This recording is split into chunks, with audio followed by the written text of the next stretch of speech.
అంటే Nagarjuna Sagar FRL 183 to 180 meters. కానీ ఇప్పుడు వాళ్ళు ప్రతిపాదించిన పోలవరం టు బనకచెర్ల ఏదైతుందో, పోలవరం అంటే ఏమవుతుంది, తప్పకుండా ప్రకాశం బ్యారేజ్కి దేవాలి. ప్రకాశం బ్యారేజ్ హైట్ 12 మీటర్లు. 12 మీటర్ల నుంచి బనకచెర్ల అంటే 263 మీటర్లు. అంటే ఇప్పుడు తెలంగాణ భూభాగం నుంచి తీసుకపోతే 97 మీటర్ల లిఫ్టు, ఇప్పుడు వాళ్ళ పోలవరం నుంచి బనకచెర్ల తీసుకపోతే 250 మీటర్ల లిఫ్టు. ఎంత లిఫ్ట్ పెరుగుతుంది? ఎక్కడ 97, ఎక్కడ 250, దాదాపు 153 మీటర్ల లిఫ్ట్ పెరుగుతుంది. ప్రాజెక్ట్ కాస్ట్ పెరుగుతుంది, రికరింగ్ పెరుగుతుంది, ఎలక్ట్రిసిటీ బిల్లు పెరుగుతుంది, మెయింటెనెన్స్ పెరుగుతుంది, ప్రాజెక్ట్ కాస్ట్ పెరుగుతుంది. సెంట్రల్ వాటర్ కమిషను, ఎన్డబ్ల్యూడిఏ వేసిన ప్రాథమిక అంచనాల ప్రకారం తెలంగాణ భూభాగం కింద నుండి గతంలో ప్రతిపాదించిన విధంగా ఇచ్చంపల్లి నుంచి నాగార్జున సాగర్ తీసుకపోతేనేమో మన రాష్ట్రం గుండా పోతే 48,000 కోట్లతో ఈ ప్రాజెక్టు పూర్తవుతుంది. పోలవరం నుంచి బనకచెర్ల తీసుకపోతేనేమో దీనికి 82,000 కోట్లు ఖర్చు అవుతుంది. అంటే ఖర్చు ఎక్కువ, మెయింటెనెన్స్ ఎక్కువ, ఒక రాష్ట్రానికి అన్యాయం చేస్తూ ఈ ప్రాజెక్టును తలపెడుతున్నారు. అంటే at the cost of Telangana. ఇప్పుడు కేంద్రం కూడా ఆలోచించాలన్నా వద్దా, బీజేపీ ప్రభుత్వం కూడా? అంటే ఒక రాష్ట్రాన్ని, ఈ రాష్ట్రం దేశంలో భాగం కాదా? మాకు ఈ దేశ ఫలాలు మా రాష్ట్రానికి అందకూడదా? ఇంటర్లింకింగ్ ఆఫ్ రివర్స్ నుంచి ఈ రాష్ట్రాన్ని ఎట్లా తొలగిస్తారు? ప్రాజెక్ట్ కాస్ట్ పెరిగినా కూడా దాన్ని ఎట్లా చేస్తారు? ఏ ప్రాజెక్ట్ అయినా చేసేటప్పుడు ప్రాజెక్ట్ వైబిలిటీ చూడరా?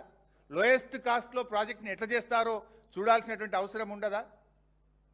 ఇలా ఈ రాష్ట్రానికి బీజేపీ ప్రభుత్వం కూడా మోసం చేస్తూ ఉంది. సార్ రేవంత్ రెడ్డి అంటే ఆయన సరెండర్ అయిపోయిండు, ఆయన గురుదక్షిణ చెల్లించుకునే పనిలో ఉన్నాడు. మరి పెద్దన్న పాత్ర పోషించాల్సిన బీజేపీ ఈ తెలంగాణ ప్రయోజనాల గురించి ఎందుకు ఆలోచించడం లేదు అని చెప్పి ఈరోజు మేము ప్రశ్నిస్తూ ఉన్నాం. ఇన్ఫ్యాక్ట్ ఈ లింకును మేం చెప్పడం కాదు, ఇప్పుడు ఈ ఆంధ్రప్రదేశ్ వాళ్ళు ఏమంటారు, కేఎల్ రావు మాకు గొప్పవాడు, కేఎల్ రావును మాకు ఆదర్శము అని చెప్పి చెప్తారు కదా. కేఎల్ రావు గారు కూడా తన ప్రతిపాదనలో ఈ interlinking of reverse, Godavari Kaveri అనుసంధానం తెలంగాణ నుండే వెళ్ళాలి అని ఆయన కూడా ప్రతిపాదించాడు.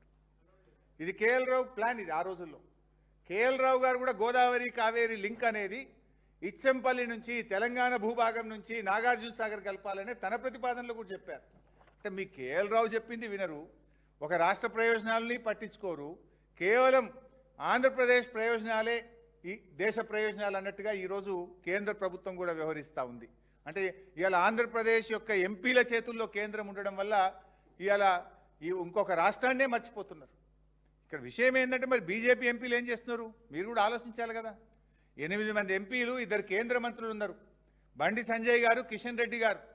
మీకు బాధ్యత లేదా? రేవంత్ రెడ్డి అంటే సరెండర్ అయిండు, కనీసం మీరైనా ఈ రాష్ట్ర ప్రయోజనాల గురించి పట్టించుకుంటారా? మీరు కూడా ద్రోహులుగా మిగిలిపోతారా? ఇవాళ బీజేపీ నాయకులు ఆలోచించుకోవాల్సిన అవసరం ఉంది. ఇవాళ మొత్తం